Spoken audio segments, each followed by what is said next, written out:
శంషాబాద్ లో high tension నెలకొంది. Shamshabad airport లో అధికారులు హై అలర్ట్ ప్రకటించారు. ప్రాణాంతక ఎబోలా వైరస్ బారిన పడిన హిస్టరీ ఉన్న వ్యక్తిని గుర్తించారు. సుడాన్ దేశానికి చెందిన మహమ్మద్ అనే వ్యక్తి శంషాబాద్ ఎయిర్పోర్ట్ కు చేరుకున్నాడు. ఎయిర్పోర్ట్ లో స్క్రీనింగ్ తో పాటు అతని పేపర్లను చెక్ చేస్తుండగా మహమ్మద్ కు గతంలో ఎబోలా వైరస్ సోకినట్లు రికార్డుల్లో తేలింది. ఎబోలా అత్యంత ప్రమాదకరమైన మహమ్మారి కావడంతో అధికారులు అలర్ట్ అయ్యారు. ఇక అతనికి జ్వరం ఉండడంతో వెంటనే అధికారులు అతన్ని గాంధీ ఆసుపత్రికి తరలించారు. గాంధీలోని ఐసోలేషన్ వార్డులో ప్రత్యేక వైద్య బృందం ట్రీట్మెంట్ చేస్తోంది.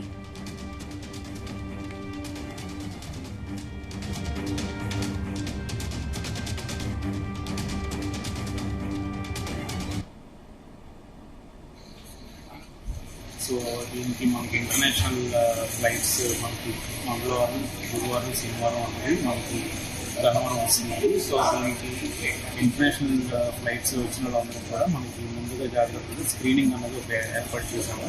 సో ఈ స్క్రీనింగ్ ఏంటంటే ఇవాళ మనకి 183 ప్యాసింజర్స్ వచ్చారు. సో అందరినీ కూడా స్క్రీన్ చేశాము. ఎవరికి కూడా సింటమ్స్ అనేవి ఏమీ లేవు. ప్లస్ అదేవిధంగా ఆఫ్రికా దేశం నుంచి కూడా ట్రావెల్ హిస్టరీ అనేది ఎవరికి లేదు.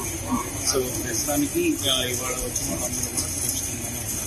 సో ఒకవేళ మనకి సింటమ్స్ అనుకుంటే వీళ్ళని ఐసోలేట్ చేసి క్వారంటైన్ సెంటర్స్ని మొబిలైజ్ చేస్తాము. మనకి సిద్ధార్థ మెడికల్ కాలేజ్ ఈ క్వారంటైన్ సెంటర్స్ అనేది ఉన్నాయి. సో అందరూ కూడా జాగ్రత్త వహించాలి. ఇంతవరకు ఎలాంటి ఇది మనకి సింటమ్స్ కానీ ట్రావెల్ హిస్టరీ ఉన్న వాళ్ళు కానీ ఎవరు ఐడెంటిఫై అవ్వలేదు.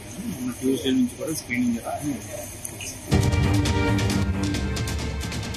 ప్రపంచవ్యాప్తంగా అంటువ్యాధులు, వైరస్లు విజృంభిస్తున్న టైంలో శంషాబాద్ విమానాశ్రయంలో వైద్య బృందాలు నిరంతరం నిఘా కొనసాగిస్తున్నాయి. ముఖ్యంగా ఆఫ్రికా, ఇతర హై రిస్క్ దేశాల నుంచి వచ్చే ప్రయాణికులకు థర్మల్ స్క్రీనింగ్ తో పాటుగా పూర్తి ఆరోగ్య పరీక్షల వివరాలను సేకరిస్తున్నారు. ఇదే అంశానికి సంబంధించి మరిన్ని డీటెయిల్స్ మా కరెస్పాండెంట్ వంశీకృష్ణ అందిస్తారు. వంశీ, ప్రపంచ దేశాన్ని వణికిస్తున్నటువంటి వ్యాధి ఎబోలా వైరస్ అని కూడా మనం చెప్తాము. గత కొద్ది రోజుల నుంచి కూడా చూస్తున్నాము. ఆఫ్రికా దేశంలో అటు ఈ ఎబోలా వైరస్ అనేది తీవ్రంగా విజృంభిస్తుంది. దీనికి కనీసం మందులు కూడా లేవు. దాంతో పాటుగా వ్యాక్సిన్స్ కూడా లేనటువంటి విషయం కూడా మనకు తెలిసిందే. వీటికి సంబంధించి కూడా ఇంకా పరిశోధనలు కూడా ప్రాథమిక దశలోనే ఉన్నటువంటి విషయం కూడా మనకు తెలిసింది. ఇలాంటి సందర్భంలో ప్రపంచానికి మెల్లమెల్లగా విస్తరిస్తున్నటువంటి ఎబోలా వైరస్ కి సంబంధించి పెద్ద ఎత్తున కొంత ఆందోళన చెందుతున్నటువంటి ప్రపంచ దేశాలు ఆందోళన చెందుతున్నటువంటి విషయం కూడా మనకు తెలిసింది. ఈ రోజు ఉదయం అటు ఏదైతే శంషాబాద్ ఎయిర్పోర్ట్ కి గతంలో ఎబోలా వైరస్ హిస్టరీ ఉన్నటువంటి వ్యక్తి సుడాన్ నుంచి రావడం జరిగింది. అతని పేరు మొహమ్మద్. అయితే అతని ఏదైతే ఇప్పటికే ఎయిర్పోర్ట్ వద్ద, దేశంలోని అన్ని ఎయిర్పోర్ట్స్ వద్ద కూడా ప్రత్యేకంగా ఆరోగ్య శాఖ సిబ్బందిని ఏర్పాటు చేయడం, ప్రత్యేకంగా స్క్రీనింగ్స్ ని ఏర్పాటు చేసినటువంటి విషయం కూడా మనకు తెలుస్తుంది. దాంట్లో భాగంగా శంషాబాద్ ఎయిర్పోర్ట్ లో కూడా స్క్రీనింగ్ నిర్వహిస్తున్నటువంటి సందర్భంలో సుడాన్ నుంచి వచ్చినటువంటి ఓ వ్యక్తికి ఆయన హెల్త్ రికార్డ్స్ పరిశీలించినప్పుడు గతంలో ఆయనకి ఎబోలా వైరస్ వచ్చినట్టు కూడా వైద్యారోగ్య శాఖ అధికారులు, వైద్య సిబ్బంది గుర్తించడం జరిగింది. తదుపరి ఆయన అక్కడే స్క్రీనింగ్ చేయగా అతనికి జ్వరం ఉన్నట్టు కూడా వైద్యారోగ్య శాఖ సిబ్బంది గుర్తించడం జరిగింది. దీంతో ఎయిర్పోర్ట్ సిబ్బంది కావచ్చు, దాంతో పాటుగా వైద్యారోగ్య శాఖ సిబ్బంది కూడా వెంటనే అలర్ట్ అవ్వడం జరిగింది. అలర్ట్ అయ్యి వెంటనే అతన్ని ప్రత్యేకంగా అంబులెన్స్ లో గాంధీ ఆసుపత్రికి తరలించడం జరిగింది. ఇప్పటికే మనం చూస్తా ఉన్నాము, గాంధీ ఆసుపత్రిలో ప్రత్యేకంగా ఎబోలా వైరస్ కి సంబంధించి ప్రత్యేకంగా ఒక వార్డును ఏర్పాటు చేశారు. 10 బెడ్లతో కూడినటువంటి వార్డుని, దాంతో పాటుగా ప్రత్యేకంగా సిబ్బందిని కూడా ఏర్పాటు చేసినటువంటి పరిస్థితి కూడా మనకు కనిపిస్తోంది. ప్రజెంట్ ఏదైతే ఎబోలా హిస్టరీ కలిగినటువంటి సుడాన్ నుంచి వచ్చినటువంటి వ్యక్తికి సంబంధించి ట్రీట్మెంట్ అందిస్తా ఉన్నారు. అతని వైద్య ఆరోగ్యకు సంబంధించిన పరీక్షలు పూర్తి స్థాయిలో పరీక్షలు నిర్వహిస్తా ఉన్నారు. కొద్దిసేపటి క్రితమే అతని శాంపిల్స్ ని తీసుకొని పూణేలోని వైరాలజీ డిపార్ట్మెంట్ కి పంపించబోతున్నారని కూడా మనం చెప్పాలి. ప్రధానంగా ఇప్పటికే వైద్యారోగ్య శాఖ మాత్రం ఒక రాష్ట్రంలో అలర్ట్ అయినటువంటి పరిస్థితి కూడా మనకు చాలా స్పష్టంగా కనిపిస్తా ఉంది. ఇప్పటికే గాంధీ ఆసుపత్రిలో ఎబోలాతో గతంలో ఎబోలా వచ్చినటువంటి వ్యక్తి ట్రీట్మెంట్ పొందుతున్నాడని తెలియడంతో కూడా కొంత ప్రజలు ఆందోళన చెందుతున్నటువంటి పరిస్థితి కూడా మనకు కనిపిస్తోంది. ఇప్పటికే వైద్య ఆరోగ్య శాఖ కూడా పూర్తి స్థాయిలో స్పష్టం చేయడం జరిగింది.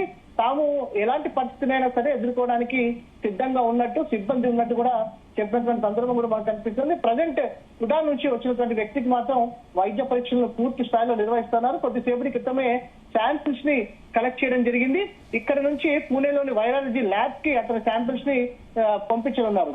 దాదాపుగా అతని శాంపిల్స్ కి సంబంధించి నిర్ధారణ కావడానికి మరోసారి నిర్ధారణ చేసుకోవడానికి 3 నుంచి 4 రోజులు సమయం పట్టే అవకాశం ఉన్నట్టు కూడా వైద్యాధికారులు చెప్తున్నటువంటి పరిస్థితి కూడా మనకు చాలా స్పష్టంగా కనిపిస్తా ఉంది. మొత్తం మీద చూస్తే మాత్రం గాంధీ ఆసుపత్రిలోని స్పెషల్ ఎబోలా వార్డ్ లో మాత్రం ప్రజెంట్ అతన్ని ఉంచి ట్రీట్మెంట్ చేసినటువంటి పరిస్థితి కూడా మనకు కనిపిస్తా ఉంది. అయితే వంశీ, ఒకవేళ గనక ఎబోలా వైరస్ సంబంధించి పాజిటివ్ గా నిర్ధారణ అయితే దీనికి సంబంధించి తెలంగాణ ప్రభుత్వం ఫేస్ చేయడానికి రెడీగా ఉందా? వైద్య ఆరోగ్య శాఖ ఎలాంటి చర్యలు తీసుకుంటుంది? ఇప్పటికే మనం చూస్తా ఉన్నాము, WHO కూడా గైడ్ లైన్స్ ఇవ్వడం జరిగింది. దాంతో పాటుగా అన్ని శాఖ ఏదైతే అన్ని ప్రభుత్వ ఆసుపత్రుల్లో కావచ్చు ప్రత్యేకంగా వార్డ్స్ ఏర్పాటు చేయాలని, దాంతో పాటుగా దీనికి సంబంధించినటువంటి సన్నద్ధం కావాలని కూడా WHO గైడ్ లైన్స్ ప్రపంచ దేశాలకు ఇచ్చినటువంటి విషయం కూడా మనకు తెలుస్తుంది. కొద్ది రోజుల క్రితమే అటు భారతదేశ ప్రభుత్వం కూడా కేంద్ర ప్రభుత్వం కూడా పూర్తి స్థాయిలో అన్ని రాష్ట్రాలను కూడా అలర్ట్ చేయడం జరిగింది. దీనికి సంబంధించి ప్రత్యేకంగా సమావేశమైనటువంటి పరిస్థితి కూడా మనకు తెలిసిందే. దీనికి సంబంధించి కూడా మనం చూస్తా ఉన్నాం, అన్ని రాష్ట్రాలు కూడా ఇప్పటికే అలర్ట్ అయినటువంటి విషయం మనకు తెలిసిందే. దీనికి సంబంధించినటువంటి ప్రత్యేకంగా వార్డ్స్ ఏర్పాటు చేయడం కావచ్చు, ప్రత్యేకంగా ఎయిర్పోర్ట్ సంబంధించి ఏదైతే హై రిస్క్ దేశాలు ఏవైతే ఉన్నాయో ఆ దేశాల నుంచి వచ్చేటటువంటి వారు ఎవరైతే ఉంటారో వారిని క్షుణ్ణంగా స్క్రీనింగ్ చేయాలి.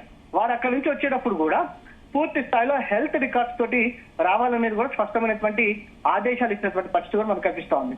దాంట్లో భాగంగానే ఈ రోజు అటు ఎయిర్పోర్ట్ లో తెల్లవారుజామున 2 గంటల సమయంలో సుడాన్ నుంచి వచ్చినటువంటి వ్యక్తికి కూడా ఇది ఏదైతే గతంలో ఎబోలా వైరస్ సోకినట్టు గుర్తించడంతో అలర్ట్ అయినటువంటి పరిస్థితి కూడా కనిపిస్తోంది. ప్రజెంట్ గాంధీ ఆసుపత్రికి వైద్యారోగ్య శాఖ ఉన్నతాధికారులు కావచ్చు, వైరాలజీకి సంబంధించి ప్రత్యేకమైనటువంటి నిపుణులు కూడా గాంధీ ఆసుపత్రికి రావడం జరిగింది. ప్రజెంట్ దీనికి సంబంధించి కూడా పూర్తి స్థాయిలో పరిశీలన చేయడానికి కూడా ఇక్కడ ఉన్నటువంటి ఆ పేషెంట్ కండిషన్ ఎవరైతే వచ్చారో సుడాన్ నుంచి వచ్చారో అతని కండిషన్ ఎలా ఉందనేది కూడా తెలుసుకోవడానికి కూడా ప్రత్యేకంగా వైద్యారోగ్య శాఖ ఉన్నతాధికారులు గాంధీ ఆసుపత్రికి వచ్చినటువంటి పరిస్థితి కూడా మనకు కనిపిస్తుంది. కొంత గాంధీ ఆసుపత్రిలో కూడా గతంలో కరోనా వైరస్ ని కూడా మొట్టమొదటిసారిగా స్క్రీన్ చేసి ఏదైతే అత్యుత్తమ వైద్య సేవలు అందించినటువంటి గాంధీ ఆసుపత్రిలో ప్రత్యేకంగా ఈ వార్డును కూడా ఏర్పాటు చేస్తాం. ప్రజెంట్ ఇక్కడ పరిస్థితి పరిశీలించడానికి కూడా వైద్యారోగ్య శాఖ ఉన్నతాధికారులు గాంధీ ఆసుపత్రికి చేరుకున్నారని కూడా మనం చెప్పాలి. అయితే వంశీ, ఒకవేళ ఇప్పుడు దీనికి సంబంధించి కూడా హాస్పిటల్లో సిచ్యువేషన్ ఏంటి, మిగతా వారు ఏమైనా భయపడుతున్నారా? అండ్ ఇంకొకటి, ఈ వైరస్ కి సంబంధించి అధికారులు ఏం చెప్తున్నారు? ప్రజలు భయపడాల్సిన అవసరం ఉందా, లేదంటే దీనికి సంబంధించి అప్రమత్తంగా ఉంటే సరిపోతుందా? ఇక్కడ 2 విషయాలు ఉంటాయి. ఒకటి, గతంలో ఆయనకి ఎబోలా వైరస్ సోకినట్టు హెల్త్ రికార్డ్స్ ఉన్నాయని తెలుస్తుంది. ప్రజెంట్ ఇతనికి జ్వరం వచ్చినటువంటి నేపథ్యంలో అతనికి ఏమైనా రికార్డ్స్ లలో మళ్ళా తిరిగి జ్వరం గిట్ట ఏమైనా ఉందా అనేది కూడా మళ్ళా వైరస్ ఏమన్నా వస్తుందా అనే అంశానికి సంబంధించి కూడా పరిశీలన చేయబోతా ఉన్నారు. మొత్తం మీద కొంత టెన్షన్ వాతావరణం మాత్రం గాంధీ ఆసుపత్రిలో ఉందని కూడా చెప్పాలి. కాసేపట్లో వైద్యారోగ్య శాఖ మంత్రి కూడా గాంధీ హాస్పిటల్కి వచ్చే అవకాశం ఉన్నట్టు కూడా తెలుస్తా ఉంది. రాష్ట్ర ప్రజలు ఎవరు కూడా భయపడాల్సినటువంటి అవసరం లేదని కూడా తెలుస్తా ఉంది. ప్రజెంట్ ఈ వైరాలజీకి పంపించినటువంటి రిపోర్ట్స్ ఏదైతే బ్లడ్ శాంపిల్స్ ఉన్నాయో ఆ రిపోర్ట్స్ ఆధారంగా ఫర్దర్ గా ప్రొసీడ్ అయ్యే అవకాశం మాత్రం మనకు చాలా స్పష్టంగా కనిపిస్తా ఉంది. ప్రస్తుతానికైతే భయపడాల్సినటువంటి అవసరం అయితే లేదు. కొంతమంది గాంధీ ఆసుపత్రిలో ఉన్నటువంటి పేషెంట్స్ మాత్రం కొంత భయపడుతున్నటువంటి పరిస్థితి కూడా మనకు కనిపిస్తా ఉంది. అయితే ఇప్పుడు పేషెంట్ కి సంబంధించి లక్షణాలు ఏమైనా ఉన్నాయా వంశీ? ప్రజెంట్ ఎబోలా వైరస్ కి సంబంధించి ముందుగా జ్వరం లక్షణాలు, తలనొప్పి అవైతే సాధారణంగా ఉన్నాయనేది కూడా వైద్యాధికారులు చెప్తా ఉన్నారు. కానీ పూర్తి స్థాయిలో ఆయన హెల్త్ కి సంబంధించి కూడా ఇంకా సమాచారం రావాల్సింది. కాసేపట్లో పూర్తి క్లారిటీ వచ్చే అవకాశం ఉంటుంది. Right, thank you Vamsi.